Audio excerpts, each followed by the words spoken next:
ഒരു നാടൊന്നാകെ 6 വയസ്സുള്ള ഒരു കുഞ്ഞിന് വേണ്ടി തിരച്ചിലായിരുന്നു. അവർ പ്രാർത്ഥിക്കുകയായിരുന്നു ആ കുഞ്ഞ് തിരിച്ചു വരാൻ വേണ്ടിയിട്ട്. ആ വാർത്തകൾ പങ്കുവെക്കുമ്പോഴും നമ്മൾക്കും ആ പ്രതീക്ഷയുണ്ടായിരുന്നു. പക്ഷേ ആ പ്രാർത്ഥനകളൊക്കെ തന്നെ വിഫലമായിരിക്കുകയാണ്. പാലക്കാട് ചിറ്റൂരിലെ സുഹാന്റെ മൃതദേഹം കണ്ടെത്തി. വീട്ടിൽ നിന്ന് കുറച്ച് മാറിയുള്ള കുളത്തിൽ നിന്നാണ് കുഞ്ഞിന്റെ മൃതദേഹം കണ്ടെത്തിയത്.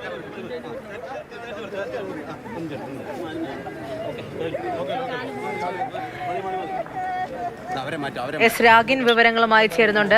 രാഗിൻ, ഇത്രയും മണിക്കൂറുകൾ നീണ്ട തിരച്ചിലായിരുന്നു, പക്ഷേ ആ ശ്രമമൊക്കെ വിഫലമായിരിക്കുകയാണ്. കുഞ്ഞിന്റെ മൃതദേഹം ആ കുളത്തിൽ നിന്നാണ് കണ്ടെത്തിയത്. എപ്പോഴാണ് ഈ മൃതദേഹം കണ്ടെത്തുന്നത്? കഴിഞ്ഞ ദിവസമൊക്കെ ആ പ്രദേശത്തൊക്കെ തിരച്ചിൽ നടത്തിയിട്ടുണ്ടായിരുന്നോ? പൂജ, രാവിലെയാണ് മൃതദേഹം കണ്ടെത്തുന്നത്. ഏവർക്കും ഒരു കണ്ണീരോർമ്മയായി മാറിയിരിക്കുകയാണ് സുഹാന്റെ വീടിന് നിന്ന് ഏകദേശം ഒരു 500 മീറ്ററോളം വരും ഈ കുളം. ഏകദേശം ഒരു 300 മീറ്റർ ചുറ്റളവിനുള്ള കുളത്തിലൊക്കെ തന്നെ ഇന്നലെ പോലീസ് സംഘവും അതോടൊപ്പം തന്നെ ഫയർഫോഴ്സ് ഉൾപ്പെടെയുള്ള വിഭാഗങ്ങളും ഒക്കെ തെരച്ചിൽ നടത്തിയിരുന്നു. കഴിഞ്ഞ ദിവസം ഡോഗ് സ്ക്വാഡ് അടക്കം പരിശോധന നടത്തിയിരുന്നു. അങ്ങനെ പോലീസ് നായ ഇവിടെ മണപ്പിച്ചുകൊണ്ട് എത്തിയത് തൊട്ടടുത്തുള്ള ഒരു കുളത്തിലാണ്. അതുകൊണ്ട് ആമ്പൽക്കുളം, ആ ആമ്പൽക്കുളത്തിലൊക്കെ തന്നെ ഇന്ന് രാവിലെ മുതൽ വ്യാപകമായിട്ടുള്ള തെരച്ചിൽ നടക്കുകയായിരുന്നു. അങ്ങനെയാണ് മുന്നോട്ട് പോകുന്ന ഘട്ടത്തിലാണ് ഇന്ന് രാവിലെ പൊടുന്നനെ തൊട്ടപ്പുറത്തുള്ള മറ്റൊരു കുളത്തിൽ നിന്ന് ഈ കുട്ടിയുടെ മൃതദേഹം കണ്ടെത്തുന്നത്. ഇന്നലെയൊക്കെ തന്നെ അവിടെ പലരും കുളിക്കുകയൊക്കെ ചെയ്തതാണ്. അപ്പോഴൊന്നും ഇത് ശ്രദ്ധയിൽപ്പെട്ടിരുന്നില്ല. സ്വാഭാവികമായിട്ടും ഇന്നാണത് പൊങ്ങിയിരിക്കുന്നതെന്നാണ് മനസ്സിലാകുന്നത്.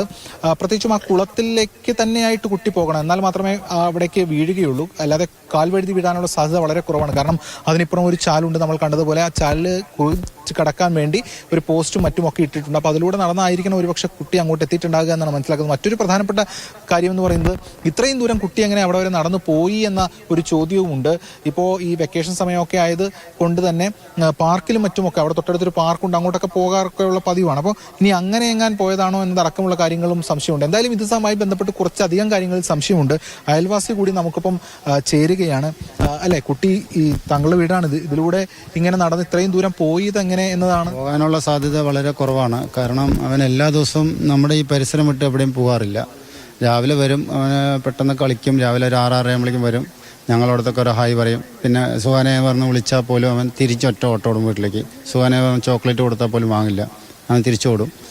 ഈ കോമ്പൗണ്ട് വിട്ട് പോകാൻ സാധ്യത കുറവാണ്. ഇപ്പോൾ വെക്കേഷൻ അടുത്തത് കൊണ്ട് അവൻ്റെ ഫാമിലിയിൽ കുറച്ച് ഫ്രണ്ട്സൊക്കെ വന്നിട്ടുണ്ട്. അപ്പോൾ വൈകുന്നേരങ്ങളിൽ പാർക്കിൽ പോയി കളിക്കാറുണ്ട്. പാർക്ക് പോയി അമ്പാട്ടുകുളം മുനിസിപ്പാലിറ്റി പാർക്കിൽ പോയി കളിക്കാറുണ്ടെന്ന് ഞാൻ കേട്ടറിഞ്ഞിട്ടുണ്ട്. അപ്പോൾ അങ്ങനെ പോയി പരിചയം ഉണ്ടാകാനാണ് കൂടുതൽ സാധ്യത. ഒരു കൂട്ടുകൂടിയൊക്കെ ഒറ്റയ്ക്ക് എങ്ങനെ പോയി? ഒറ്റയ്ക്ക് പോകാനുള്ള സാധ്യത കുറവാണ്. ഇനിയിപ്പോൾ എങ്ങനെ പോയി എന്നറിയില്ല. പക്ഷേ പോയ പരിചയം വെച്ച് പോയതാകാം എന്നാണ് ഞങ്ങൾക്കൊരു തോന്നൽ. കാരണം 2 ദിവസം ആ വഴി പോയ പരിചയം ഉണ്ടാവുമല്ലോ വഴി, അങ്ങനെ പോയതാകാം എന്നാണ് തോന്നുന്നത്. കൃത്യത അറിയില്ല.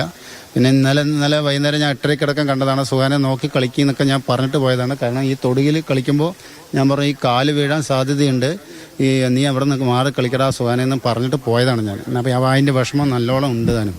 കാരണം ഈ 12:30 ആകുമ്പോൾ ഇവിടുന്ന് എനിക്ക് വിളിച്ച് ഞാൻ ഡ്യൂട്ടിയിൽ പുന്നര സ്റ്റേഷനിൽ വർക്ക് ചെയ്യുമ്പോൾ വീട്ടിൽ നിന്ന് ഫോൺ ചെയ്ത് സുഹാനെ കാണുന്നില്ല, എങ്ങനെയും പോലീസിനെ അറിയിക്കണം പറഞ്ഞപ്പോൾ ഞാൻ പെട്ടെന്ന് പോലീസ് സ്റ്റേഷനെ വിളിച്ച് അറിയിക്കുകയും പോലീസ് സമയബന്ധിതമായി പെട്ടെന്ന് എത്തി ഇവിടെയൊക്കെ തെരച്ചിൽ നടത്തിയിട്ടുണ്ട്. എവിടെയും ഡിലേ വന്നിട്ടില്ല.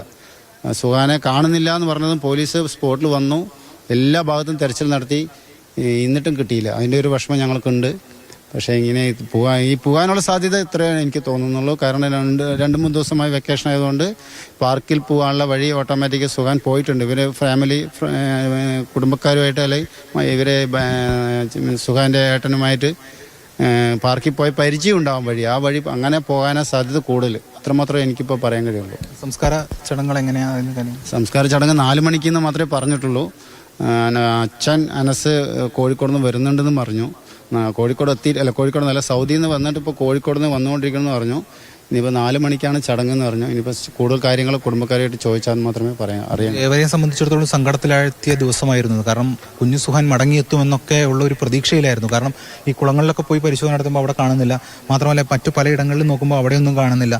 അപ്പോൾ എവിടെയെങ്കിലും ഉണ്ടാകും എന്നുള്ളൊരു പ്രതീക്ഷ എല്ലാവരെയും സംബന്ധിച്ചിടത്തോളം ഉണ്ടായിരുന്നു. അതെ, അത് തന്നെയാണ്. ഞാനിപ്പോൾ 12:30 ആകുമ്പോൾ എനിക്ക് കോൾ വന്നു. ഞാൻ സ്റ്റേഷനിൽ അറിയിച്ചു, വീട്ടിൽ ചോദിച്ചുകൊണ്ടേയിരിക്കുന്നുണ്ട്. അപ്പോഴേ എൻ്റെ മനസ്സിൽ ഇപ്പം കിട്ടും പറഞ്ഞിട്ടാണ് ഞാൻ സ്റ്റേഷനിൽ ഒരു പെർമിഷൻ പോലും വാങ്ങിച്ചു വാങ്ങിക്കാതെ ഇങ്ങോട്ട് വരണമെന്നുണ്ടെങ്കിലും സുഹാനെ കിട്ടും എന്ന പ്രതീക്ഷയുണ്ടായിരുന്നു.